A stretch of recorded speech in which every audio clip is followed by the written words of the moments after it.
Hello, my name is Simon Miller, and as I stand here and talk to you today, E3 2018 is in the books. It's over, it's finished, it's dead. Now, many people are saying, actually, this was one of the best E3s for some time, and I think that's fair. We got a load of brand new announcements, some huge games are getting sequels, and if nothing else, everybody just seemed to have a lovely time. And given that E3 2019 does seem set to be focused around consoles as Microsoft, Sony, and maybe even Nintendo reveal new machines, this was the year to say, hey, we all love games, don't forget about the games. Here's some games. But given that it is now in the past, there's only one thing to do, especially as we are here on YouTube, and that's run down the 8 best things that happened at this year's E3. And as a small aside, you can support all this nonsense at patreon.com/SimonMiller316. Cheap plug. Let's do it. Number 8, no Metroid Prime 4. That may sound like a very strange thing to focus on, that a game wasn't at E3 2018, but I really liked it for one specific reason. It really annoyed loads of Nintendo fans, and they ran around going, I can't believe Nintendo's done this to it again, especially because when they did announce it a few months ago or last year, whenever it was, they just showed a logo. So here we are, we know a game exists, and all you've got to celebrate is a logo. A font, that's all you've got, a font. Imagine they'd done it in Comic Sans. You would have probably melted. However, we do know the game is in development, and that also means when it does get announced or revealed properly, you can get all excited about it, so calm down, put a smile on your face, remember how much you love Samus Aran and how cool she is as a character, and how good Metroid Prime 4 is obviously going to be, because all the Metroid Prime games are good, and everything's alright again.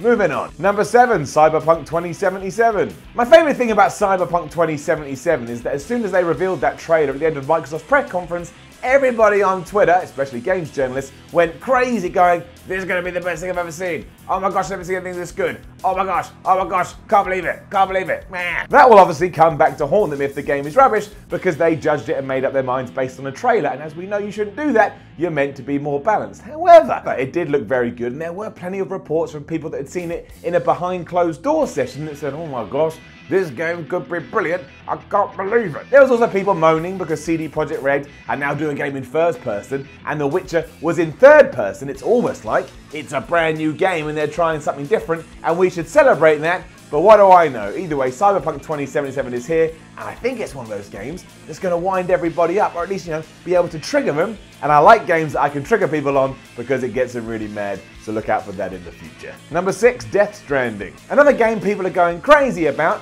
This confuses me because the trailer that we were shown at this year's E3, to me, was Kojima taking a part of his brain, rubbing cocaine on it, injecting it with acid, and then hurling it into a computer to see what came out the other side. I don't care what anybody says. Death Stranding looks absolutely crazy and like he actually has no idea what he's trying to achieve. He's just doing and hoping when he goes back through it, he goes, whoa, got a video game. With all that said, I like it because it is so crazy, it's so wacky, and it's so different. What is going on? What is Norman Reedus doing? Why is there black goo everywhere? And why is it obsessed with kids? Honestly, if I put a gun to your head right now and I said, tell me what Death Stranding is, you couldn't write anything. You couldn't. And whatever you did write would be a lie because nobody has a damn clue what's going on here. Not even Kojima. He don't know. He don't know. I am intrigued though. I want to see what this will end up being, and there's already a few people that are going to get on the 10 out of 10 best game ever train, even though again when they play it they're like, I think maybe I just had aneurysm. Number 5, Sekiro Shadows Die Twice. I hate Bloodborne, I hate Dark Souls, and I think they're broken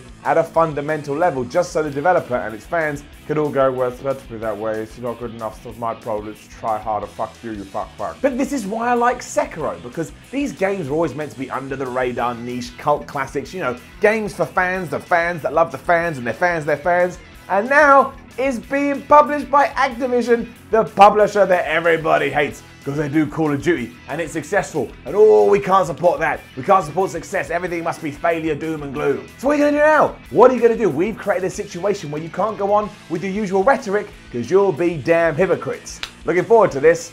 More fuel for that fire. Number 4, Doom Eternal. Straight up, Doom that came out a couple of years ago was one of the best first-person shooters in ages and one of the best games overall in ages too. It was wonderful. In many ways it was perfect. The soundtrack was great. And those gameplay mechanics, oh man, they never got old. They never got boring. It was fantastic. So yeah, given that Bethesda announced Doom Eternal, which is essentially Doom 2, but not Doom 2 because that came back out in the 90s or whatever, I'm excited.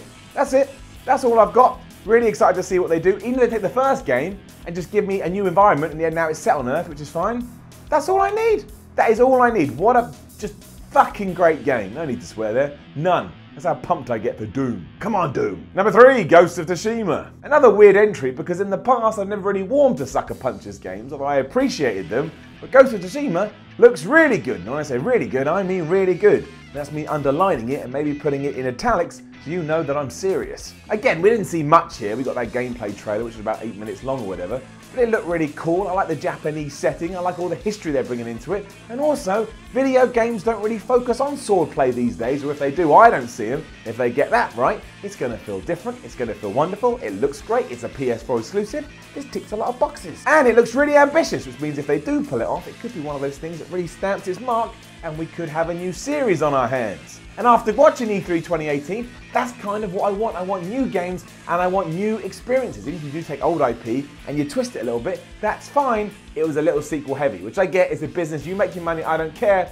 That's just a personal opinion. That's why this looks badass. Number 2, Gears of War 5. I'm not gonna lie to you, I'm a massive Gears of War fan, hence why it comes in here at number 2. And I pretty much think everything they've ever done is awesome, and it's one of the best, if not the best, third-person shooter of all time.